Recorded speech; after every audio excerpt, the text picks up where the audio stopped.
Most of the media got what they wanted in the hush money trial. They can always call Donald Trump a convicted felon. The jury, after just 2 days, finding the former president guilty on all 34 counts. But that doesn't mean the election's over. Far from it. This might even help Trump, who's been attacking the judicial system as rigged, and much of his loyal base agrees. That's right.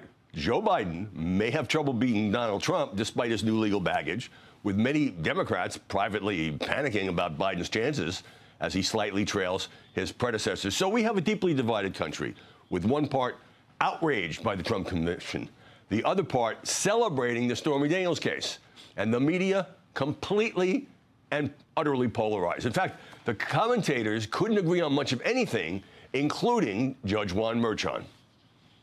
This is, by every measure, a travesty of justice perpetrated by Judge Juan Merchan. With respect to Judge Merchan, I mean, I am like now, I have like a man crush on him. One thing's for certain, it all came down to the jury. I'm Howard Kurtz, and this is Media Buzz.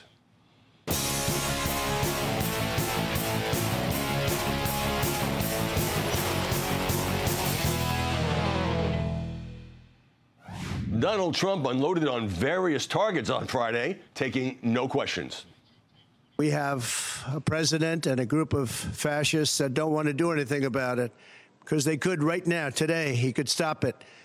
But he's not. They're destroying our country. They were literally crucified by this man who looks like an angel, but he's really a devil. So we're going to be appealing this scam.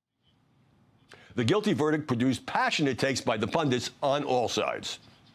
I'm not that surprised. This thing always felt preordained. It feels more arranged than a marriage in Kabul. It is now in the hands of the American people to decide if we will accept those efforts or whether we will stand by the rule of law and recognize this as a fair proceeding. This is a humiliating day for the country that we all love. It makes us look like a joke to the rest of the world. Is this what they meant by the American way? Trump and his lawyers thought they could bully their way through these proceedings. And some were outright celebrating. The pearl clutching amongst Republicans about the idea that he would go to jail from the people who were cheering Donald Trump's lock her up chant in 2016 is a little rich, I will say. It's a little rich. All right, I think we need some Bloody Marys all around at this point. Joining us now to analyze the coverage in Nashville, Tomi Lahren, the host of Tomi Lahren is Fearless on Outkick, and from Orlando, Leslie Marshall, the radio talk show host. Both are Fox News contributors. Tomi, I'm sure you think this case should never have been brought. I certainly thought it was flimsy and openly political, but didn't it come down to both sides trying to convince these 12 jurors? Yeah, well, again, I don't blame the jury. I blame the judge for the instructions. And we could go all day long into the legalities. I've been following this minute by minute, as I'm sure both of you have as well. But to me, the more sickening part here is the way that the media has been covering it, the way that the media has been celebrating this. It was a dark day for justice. It was a dark day for America, no matter if you like Donald Trump or you don't like Donald Trump. And these are some of the same media pundits, hacks, as I would call them, that don't want anybody else to go to jail. They don't want anybody else to have the book thrown at them, and then they write a new book and they throw it at Donald Trump, and then they celebrate that. But I think far more than this guilty conviction and them wanting to call him a convicted felon, I think far more than that, they would rather talk about Donald Trump, as they always have, than talk about failing Joe Biden and failing Kamala Harris and failing America under Joe Biden and Kamala Harris. So this did them a favor in more ways than one, and it's really a travesty to watch them celebrate like they are. Leslie, the judge said you cannot convict on Michael Cohen's testimony. You have to find corroborating evidence. And I think the flaw in the defense has always been they had no alternative when it came to the emails and the texts and the signal messages and the banking records, which tended to back up what Michael Cohen was saying. Well, look, when people talk about blame, one of the things that's great about our nation is our system. And, whether you like the outcome of the verdict or not, many people were angry many years ago in the outcome, as I was in the O.J. Simpson trial. But the jurors base their decisions on what is presented by the prosecution and the defense. I honestly, Howie, thought going into this, I didn't think there'd be 34 counts of guilty. I was surprised about that. And even though I watched a lot of the trial, I wasn't sitting in the juror's box. I wasn't in the courtroom. So the jury deliberated not just based on the judge's instructions, but specifically based on the evidence or lack of evidence that was presented by both sides. So your point to me is exactly why the jury came down with those 34 guilty counts. Right. You know, Tommy, the media are deeply divided, as you pointed out. They are, you have Trump saying that it's Biden who's a threat to democracy because he has tainted the criminal justice system, and you have Biden saying Trump is destroying confidence in the judicial system. So they're both making, taking different sides of the same coin in terms of this argument. Yeah, and again, I don't want the American people to lose confidence in the judicial system or in the justice system. That's not what I want. I don't want that for my country. But to me, it is really rich, as I mentioned before, Howie, when you've got these individuals that don't want anyone to go to jail. They want everyone to get out of jail free card. They want cashless bail. They want thugs and felons to roam the streets. They want illegal immigrants who beat up cops to get plea deals. But then they celebrate Donald Trump saying no one is above the law. No one is above the law. But Donald Trump has been existing below the law. And the fact that they're celebrating it when they want everybody else to wreak havoc and do as they please, that to me is really rich. Wait, they want illegal immigrants to beat up cops? Or is that the result of the border? Well, they have illegal immigrants that are beating up cops that are getting plea deals. Let's be honest, Howie. We saw that in New York City.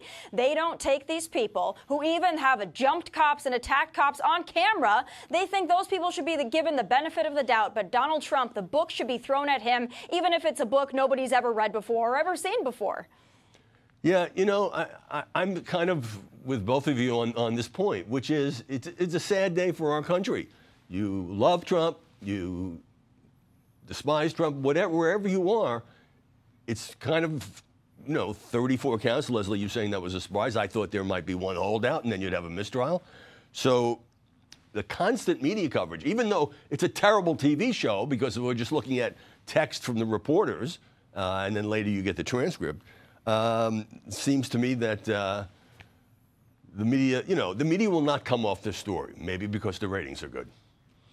Yeah, it's about the ratings. I mean, come on. Every media entity is a business at the end of the day, and you got to have your bottom line, and you want that bottom line to be higher. And Donald Trump is good for ratings. I mean, whether he's, sitting as a defendant, in a jury trial, or whether he's out, giving speeches, as we saw prior to both the 2016 and the 2020 election. Tommy and I rarely agree. I would agree with her on I don't want the American people to lose faith in our justice system. But it goes far beyond the former president, because there are certainly people on the right and the left that are screaming against our system, whether it's because a Supreme Court member's wife hangs a flag upside down and he won't recuse himself, whether it's because somebody thinks that politically rigged or railroaded a former president just was, is a convicted felon on 34 counts.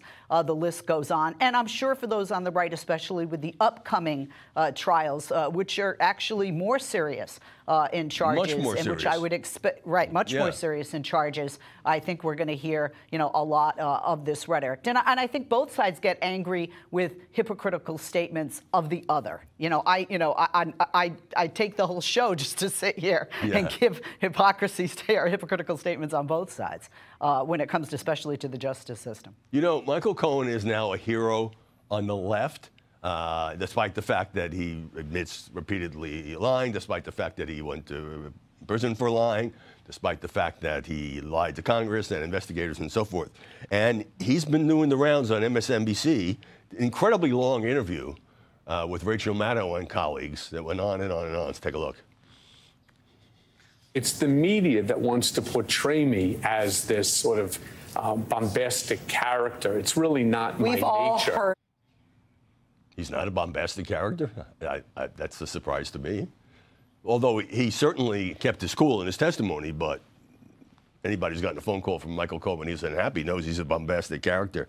All right, let me go to Tommy. How much does this affect the election or not, especially if Trump draws some jail time on July 11th, which, of course, is going to be 2 months of media speculation? Right. Well, right now, I think that the haul that his campaign has been able to achieve in terms of fundraising over the last couple of days has been astounding. And yes, you've had some high-dollar donations coming in from the Adelson family, but you've also had a number of small donors, people that have never donated before, that saw this verdict, and they were rightfully so very angry. And they might even believe, hey, listen, if Donald Trump loses fair and square, he loses fair and square, but he's not going to lose because he's a political prisoner. So I think this is going to breathe new life and energy into his campaign, something that the other side simply doesn't have. I don't think anybody would look at Biden-Harris, even if you're a Biden-Harris supporter, and say that that campaign has energy or that that candidate has energy. So, again, this is going to do well for Donald Trump in terms of fundraising, but the Democrats got what they wanted because we're talking about this and we're not talking about Joe Biden's failing policies, which is what we should actually be talking about. Leslie, I've got about a minute for you to weigh in on the election impact.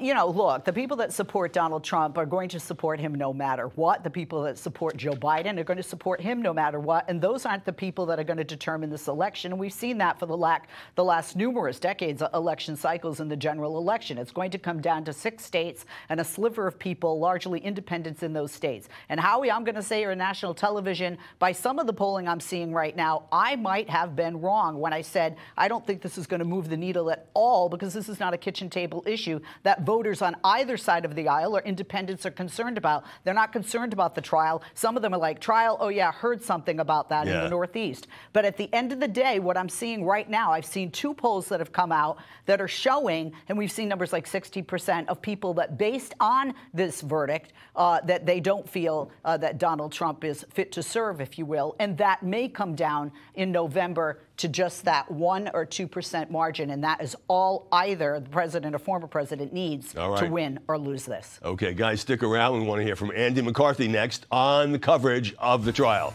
I'm Steve Doocy. I'm Brian Kilmeade. And I'm Ainsley Earhart. And click here to subscribe to the Fox News YouTube page to catch our hottest interviews and most compelling analysis.